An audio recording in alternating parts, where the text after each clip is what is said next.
L'invité du jour, c'est Marc Ferracci. Bonsoir, vous êtes Bonsoir. le ministre chargé de l'Industrie et de l'Énergie. Dans un instant, on va bien sûr venir à ce qui a été aussi l'un des symboles de ce 1er mai, les salariés d'ArcelorMittal qui se battent à Dunkerque et ailleurs en France pour leur emploi. Ça a réuni d'ailleurs une partie de la gauche. Mais d'abord un mot justement sur ce 1er mai qui s'est en grande partie bien passé dans l'ensemble de la France. Mais il y a eu, on le voit, des débordements en marge du cortège parisien avec notamment les socialistes qui ont été attaqués. Jérôme Guedj qui une nouvelle fois a dû être exfiltré. Comment vous réagissez à ces images qu'on a vues et aux mots qu'on a entendus il y a quelques instants sur ce plateau? D'abord, la satisfaction, ça vient d'être dit sur le fait que la manifestation à Paris s'est globalement bien déroulée. On l'a vu, elle s'est dispersée dans le calme.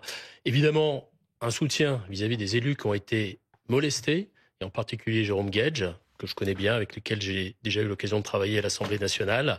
Des remerciements pour les forces de l'ordre. Je pense que les violences auxquelles on a assisté sont absolument inadmissibles. Je suis content qu'un certain nombre d'interpellations aient eu lieu. J'espère qu'elles vont donner lieu à des sanctions les plus fermes qui soient. Maintenant, la liberté de manifester a été préservée. Je pense que c'est ce qu'il faut retenir de cette journée. Alors Marc Ferracci, on le disait, ce 1er mai a été marqué particulièrement comme un symbole par la colère des salariés d'ArcelorMittal et particulièrement ceux de Dunkerque, qui ont d'ailleurs réussi à rassembler une partie de la gauche. On a vu Olivier Faure, on a vu Marine Tondelier, on a vu François Ruffin, on a vu Aurélie Trouvé également de la France Insoumise qui se sont rassemblés pour soutenir ces salariés. Et il y en a un certain nombre, on a vu, y compris hors de la gauche, y compris au sein du Rassemblement national, qui ont évoqué cette question notamment de la désindustrialisation. Ça a été la thématique de ce 1er mai. Je vous propose d'écouter ces sonores, écouter ces responsables politiques aujourd'hui. Le ministre de l'Industrie est transparent et donc on est en train de laisser crever cette industrie. Et c'est pas juste des emplois et des vies qui sont brisées socialement, c'est une partie du patrimoine industriel qui disparaît. Nous entendons chaque jour se le relayer dans les médias, les ministres, pour expliquer, sourire autosatisfait vissé aux lèvres, que la France est en train de gagner la bataille de la réindustrialisation. C'est aujourd'hui l'inverse qui se passe. La France est en train d'accélérer sa désertification industrielle. Arcelor licencie aujourd'hui plus de 600 salariés après en avoir licencié 130 l'année dernière. Ils ont touché 300 millions d'euros d'aide publique. Que nous dit le ministre de l'Industrie? Il nous dit et il propose de faire un nouveau chèque à ArcelorMittal de 850 millions d'euros. C'est lunaire. Il faut plus de contrôle. Nous ne permettons pas qu'on vende ou qu'on ferme les usines d'Arcelor. Nous demandons la nationalisation d'Arcelor. Dans un instant, vous nous direz si la piste évoquée de la nationalisation par Jean-Luc Mélenchon est une piste que vous pouvez envisager. Mais d'abord, votre réponse à tous ces responsables politiques ou syndicaux qui vous mettent même personnellement en cause. On a entendu désertification industrielle, dit Marine Le Pen. Marine Tondelier, elle, dit que vous êtes un ministre qui ne fait peur à personne. Vous savez, l'enjeu, c'est pas de faire peur. L'enjeu, c'est de trouver des solutions concrètes pour que l'emploi industriel se maintienne. Les gens qui parlent de désindustrialisation, je veux d'abord leur dire qu'on se bat sur chaque dossier. Et moi, mes pensées vont d'abord aux salariés d'Arcelor qui aujourd'hui sont confrontés à une annonce qui génère de l'angoisse pour eux, pour leur famille. Sur chaque dossier, on se bat. Il y a des combats qu'on gagne, il y a des combats qu'on perd. On a gagné un combat il y a quelques jours et les responsables politiques que vous avez montrés à l'image se sont beaucoup impliqués sur la fonderie de Bretagne qui a été reprise et on a sauvé 300 salariés. Ils se sont beaucoup impliqués au moment où le dossier était mal engagé et maintenant, quand il y a une solution et une bonne nouvelle, on les entend un tout petit peu moins. Ce que je veux dire, c'est qu'on a besoin de se battre, on a besoin aussi d'être lucide. L'emploi industriel se maintient en France. Les chiffres 2024 montrent que on a encore créé des emplois industriels en termes nets. Il y a des emplois qui sont détruits, et c'est ceux dont on parle. Il y a aussi des emplois qui sont créés. Arcelor en France, tout à fait. Un peu plus de 300 à Dunkerque, mais c'est le cas par exemple en Lorraine, à Fleuranges également dans Tout à fait. Il y a 7 sites qui sont concernés en France par les annonces d'Arcelor. Très concrètement, on entendait Jean-Luc Mélenchon il y a un instant, il dit qu'il faut nationaliser Arcelor. Est-ce que vous envisagez cette piste, oui ou non? Ce que je veux vous dire, c'est que d'abord, la désindustrialisation, aujourd'hui, ce n'est pas ce qui caractérise notre pays. L'emploi industriel continue de progresser et on se battra pour que ça continue. C'est dur à entendre par des salariés qui vont peut-être perdre leur emploi. Bien sûr, je le comprends, mais il y a aussi des emplois qui sont créés, il y a aussi des usines qui ouvrent, il y a aussi des sites qui s'étendent. Maintenant, la nationalisation aujourd'hui d'Arcelor, elle n'est pas à l'ordre du jour. Pourquoi? Parce que pour maintenir l'emploi industriel et en particulier l'emploi sidérurgique, la sidérurgie c'est une industrie de souveraineté, c'est une industrie dont dépendent d'autres industries, dont dépend l'automobile, dont dépend la défense, dont dépend l'aéronautique. Cette industrie, tout doit être fait pour la préserver sur notre sol, c'est-à-dire pour que les sites ne ferment pas et qu'on continue à produire de l'acier sur notre sol. Et nous sommes engagés pour cela. La nationalisation, aujourd'hui, ça n'est pas la bonne réponse. Pourquoi ? Parce qu'on nationalise quand il y a un enjeu stratégique, mais aussi quand il n'y a pas de solution industrielle. Or, les solutions industrielles... C'est pas stratégique, là.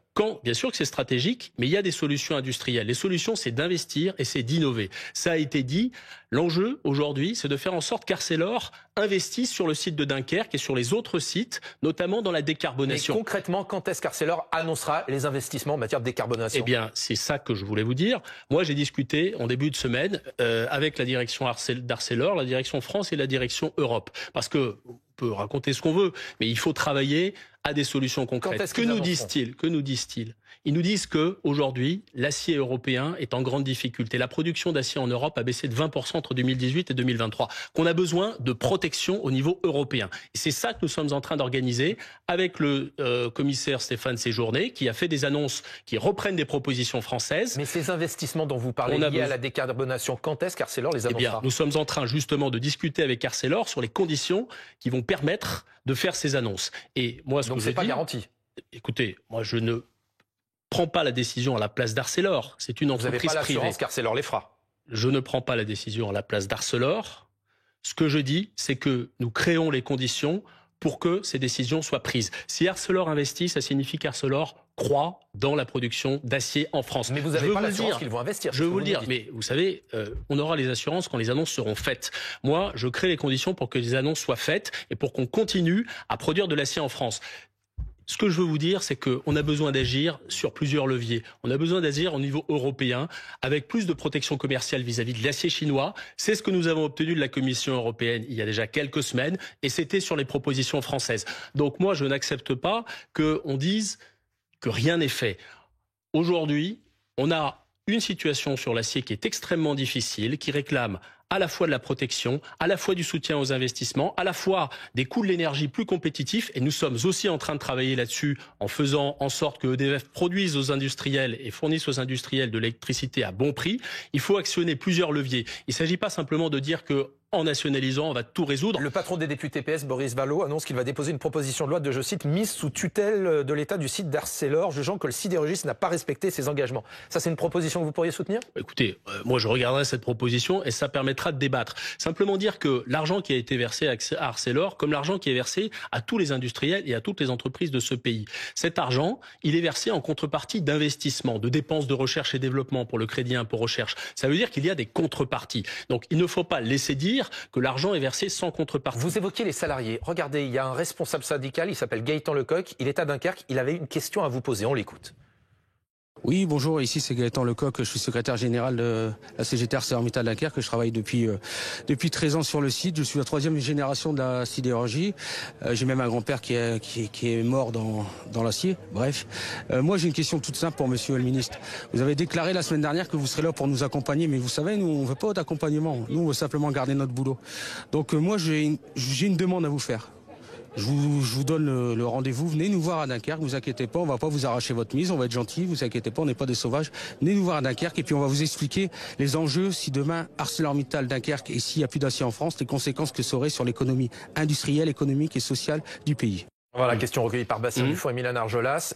Vous allez le rencontrer, vous allez les rencontrer, vous allez y aller ? Bien sûr que je vais aller à Dunkerque. Je vais aller à Dunkerque que quand on aura trouvé des solutions et je suis en train aujourd'hui, avec mes équipes, de les construire. Ben justement, quand on aura la capacité à annoncer des perspectives. Ce dont ont besoin les salariés d'Arcelor, c'est des perspectives sur le maintien de leurs emplois, sur le fait que les sites ne vont pas fermer. Et pour ça, il faut des annonces, il faut que Arcelor concrétise ses projets d'investissement, en particulier dans la décarbonation. C'est ça ce sur quoi nous sommes en train de travailler. C'est ça ce sur quoi nous sommes en train de travailler. Ça ne se fait pas en claquant des doigts. Vous savez, pour obtenir ce genre d'annonce, il faut faire en sorte que les choses bougent, y compris au niveau européen. Et ça ne se fait pas en 3 jours.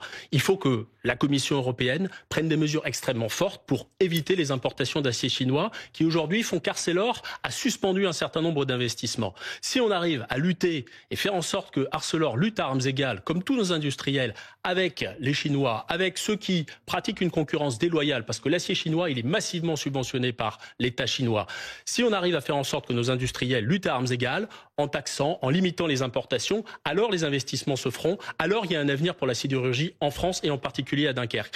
Quand j'irai voir les salariés, c'est ça dont on discutera. Ça sera quand? Mais écoutez, je viens de vous dire que j'irai quand il y aura des choses à annoncer. Pour l'instant, il n'y a rien à annoncer.